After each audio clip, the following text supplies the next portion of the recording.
Hello 11th class, welcome in today's online class of geography. Our today's topic is the Deccan Plateau. The Deccan plateau के बारे में हम study करेंगे। हमने peninsular plateau पढ़ रहे थे जो कि 3 पार्ट्स में डिवाइडेड है, Deccan plateau, central highland and plateau area. First, Deccan Plateau. This is bordered by Western Ghat in the west and Eastern Ghat in the east, यानी कि डिकैन प्लेट्यू जो है इसकी जो सीमा है वो ईस्टर्न घाट और वेस्टर्न घाट के बीच में है। ठीक है, यानी कि वेस्टर्न घाट जो कि पश्चिम दिशा में है और ईस्टर्न घाट जो कि ईस्ट डायरेक्शन में है, इन दोनों के बीच में कौन सिचुएटेड है? Deccan plateau. And the Satpura, Maikal range and Mahadev hill. और ये जो एरिया है डिकैन प्लेट्यू का, वहाँ पर कौन कौन सी रेंजेस पड़ेगी? Satpura range, Maikal range and Mahadev range, Mahadev hills. यानी कि डिकैन प्लेट्यू का जो क्षेत्र है, जैसे अगर हम इंडिया की बात करेंगे तो ये ईस्ट डायरेक्शन है और ये है वेस्ट डायरेक्शन। ठीक है, तो ये जो है ये है वेस्टर्न। इस तरफ जो सिचुएटेड है वो है हमारा वेस्टर्न घाट और इस तरफ जो है वो है eastern Ghat.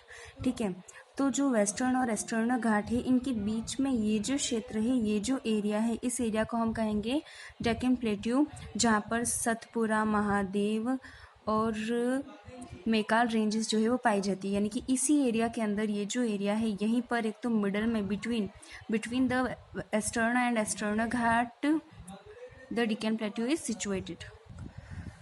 Western Ghat are locally known as, जो वेस्टर्न घाट है वो सामान्य रूप से अलग अलग नामों से जाना जाता है, जैसे कि Sahyadri in the Maharashtra, Nilgiri in Karnataka and Tamil Nadu, Anamalai cardamom in Kerala.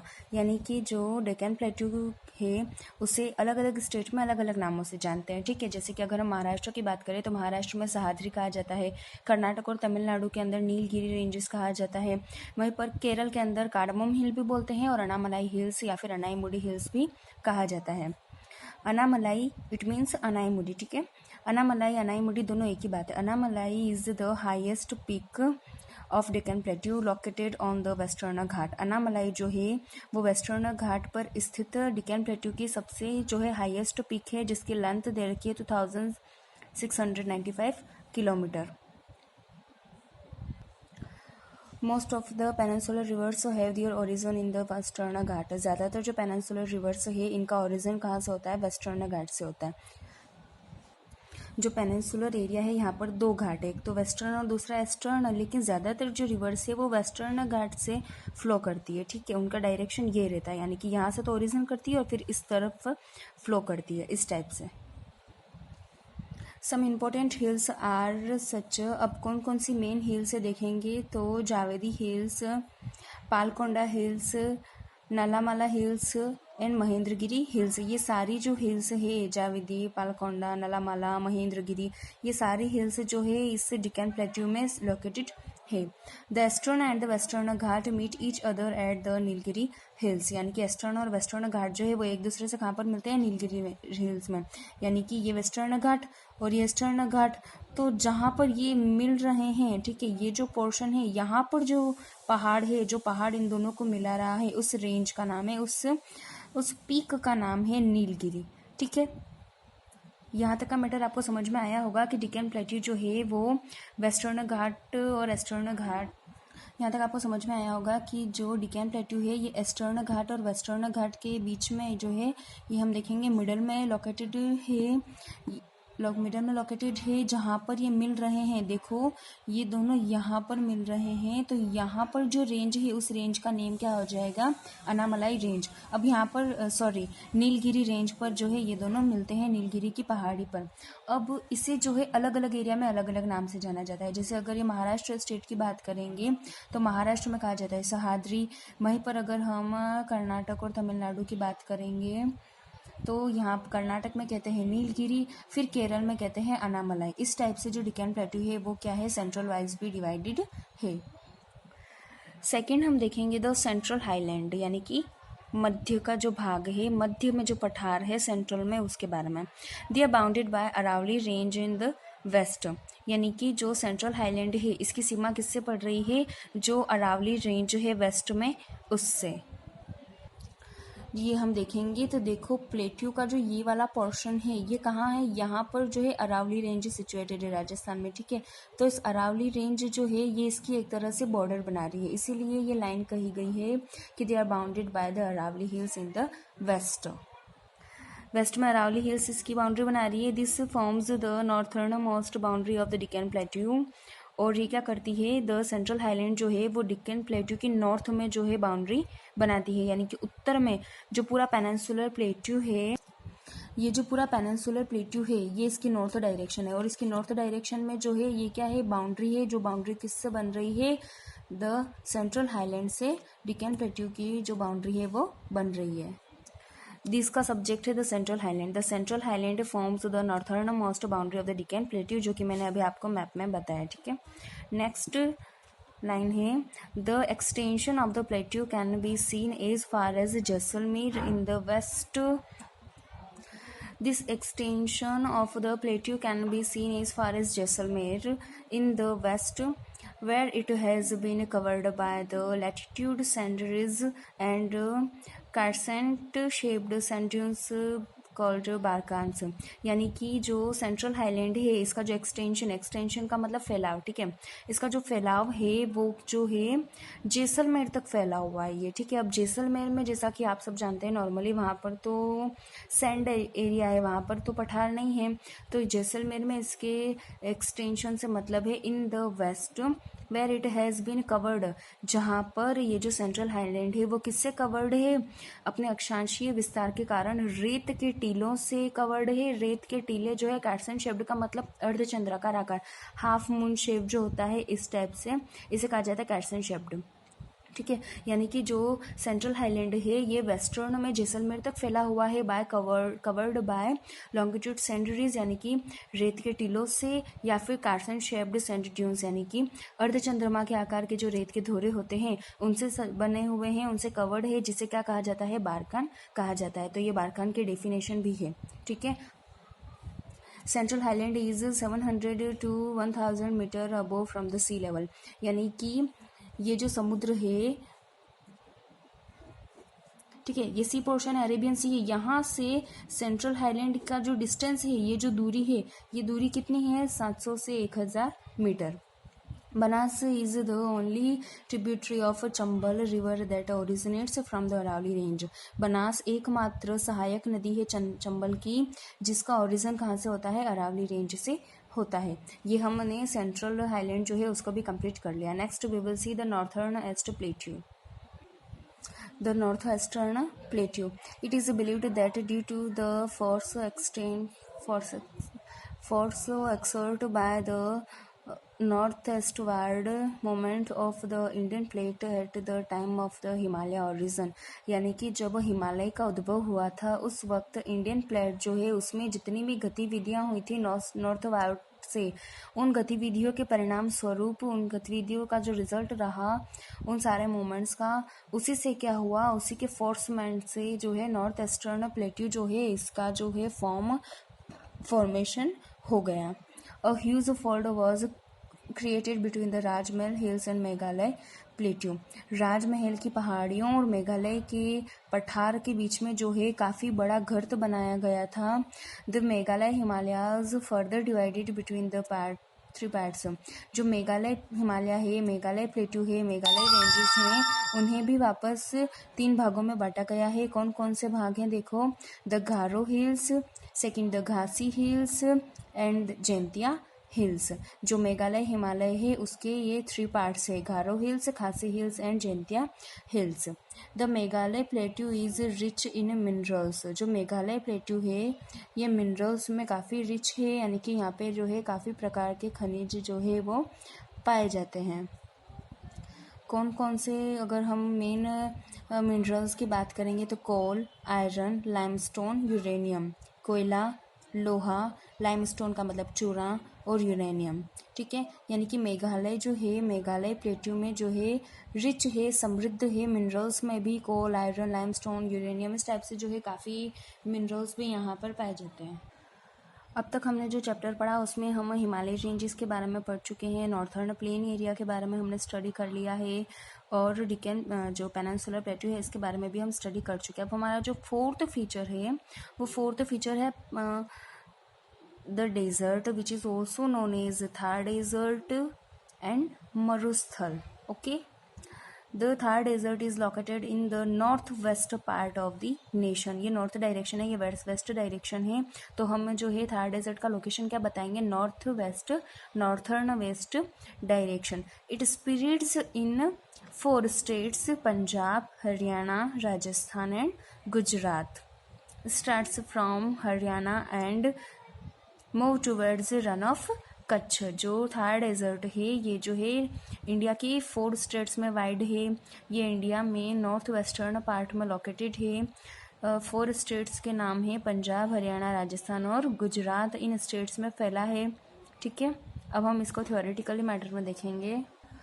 The Indian desert, जैसे कि हम बात करें यहाँ पर है पंजाब स्टेट, यहाँ पर है हरियाणा स्टेट और यहाँ पर है गुजरात स्टेट। ठीक है, तो 1, 2, 3 एंड 4, इन 4 स्टेट के अंदर जो हमारा डेजर्ट है ये फैला हुआ है। और अगर हम पर्टिकुलर इंडिया की बात करेंगे तो ये पूरा इतना जो पोर्शन है यानी कि 60% जो पोर्शन है वो पूरा किससे कवर्ड है, डेजर्ट से कवर्ड है। ओके, ये मैप के थ्रू मैं आपको बता चुकी हूँ। जैसे पंजाब, हरियाणा, गुजरात, स्टार्टिंग यहाँ से होती है, कुछ पोर्शन यहाँ का भी कलेक्ट करते हुए गुजरात में इस टाइप से ये जो डेजर्ट है ये फिनिश हो जाता है, जो कि इस टाइप से इंडिया के नॉर्थ वेस्ट पार्ट में लोकेटेड है। 4 स्टेट्स में स्प्रेड है, पंजाब, हरियाणा, राजस्थान, गुजरात। राजस्थान को लगभग 2 पार्ट्स में डिवाइड कर देता है, जैसा कि आप देख सकते हैं बिल्कुल सेंटर में मैंने इसको इस टाइप से इंडिकेट किया है। और ये जो पोर्शन है पूरा जो मैंने ऐसे लाइंस की हैं, ये पोर्शन जो है पूरा डेजर्ट एरिया है, और ये पोर्शन यहाँ से फिर अरावली रेंज स्टार्ट होती है। ओके,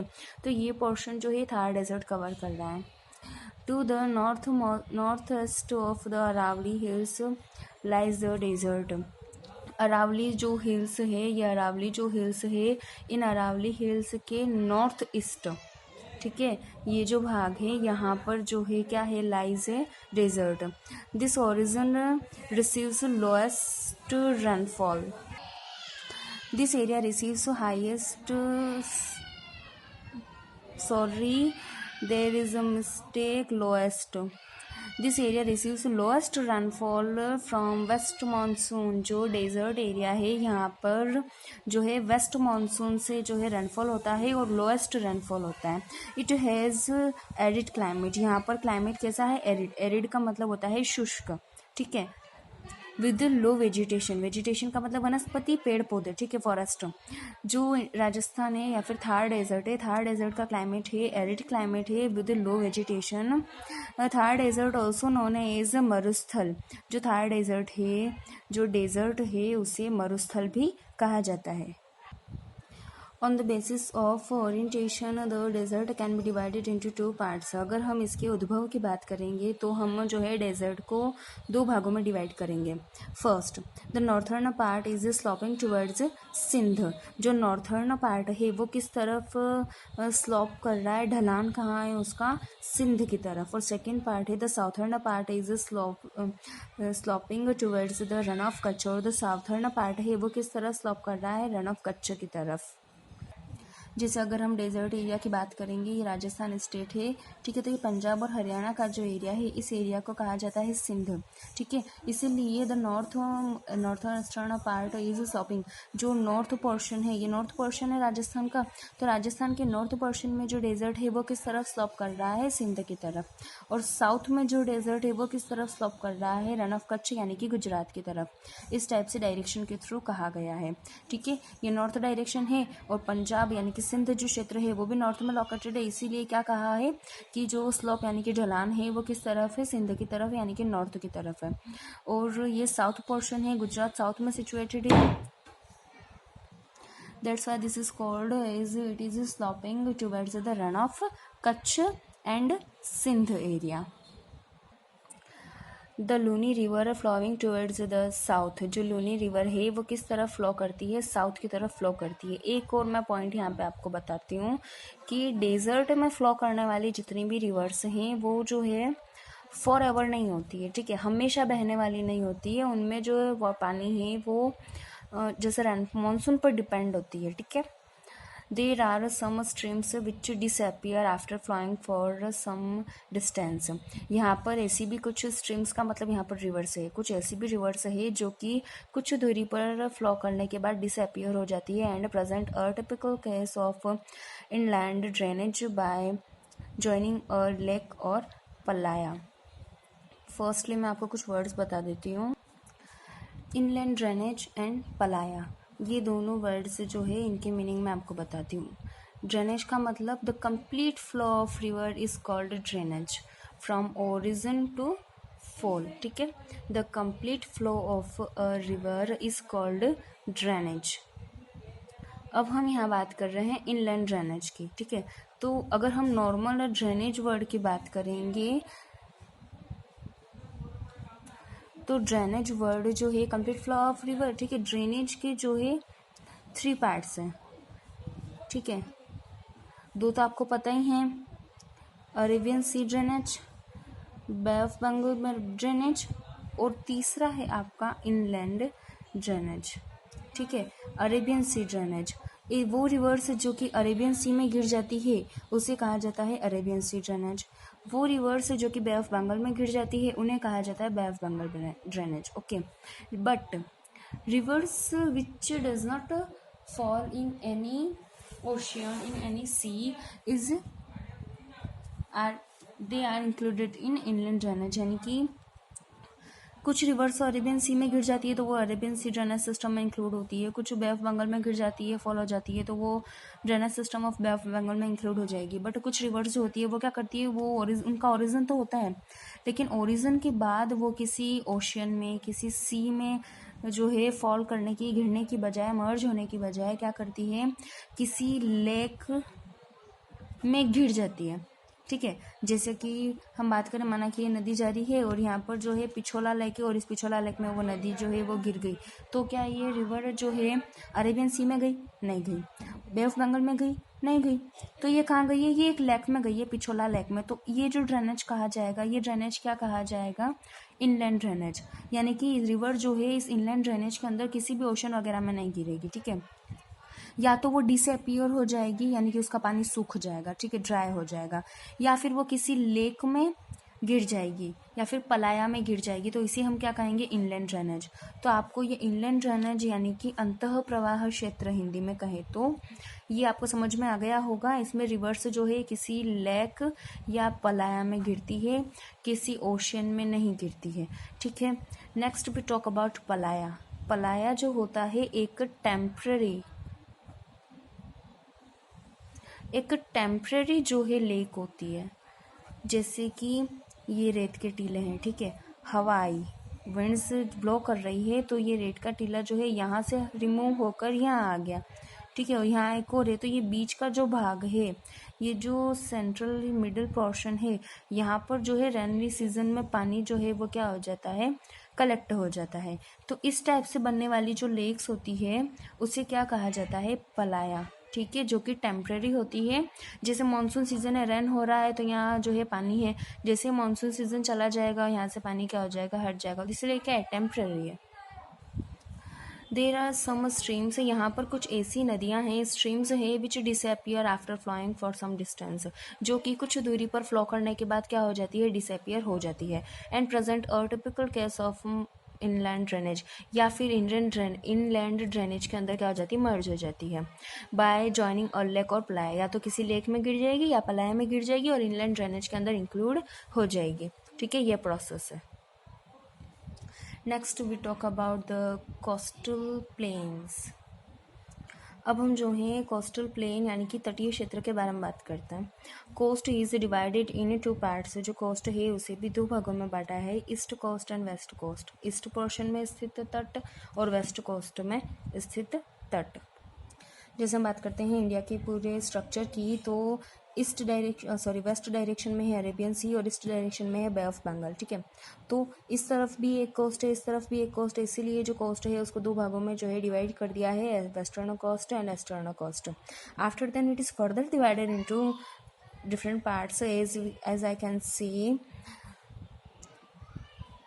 ये गुजरात से लेकर जो यहाँ तक का ये क्षेत्र है, गुजरात से लेकर अगर मैं कहूँ कर्नाटक के ऊपर महाराष्ट्र तक का जो लैंड है, इसकी अगर हम बात करते हैं तो इसका जो है डिफरेंट नेम है। जैसे कि हम कहें तो ये जो है कोंकण कोस्ट के नाम से जाना जाता है। जैसे ये जो पोर्शन है, इस पोर्शन को हम कहते हैं काठियावाड़ कोस्ट, ठीक है। इस पोर्शन को कहा जाता है कोंकण कोस्ट और इस पोर्शन को कहते हैं मालाबार कोस्ट, ठीक है। Kathiawar coast, Konkan coast, Malabar coast. After then we talk about the eastern coast. It is further divided into two parts.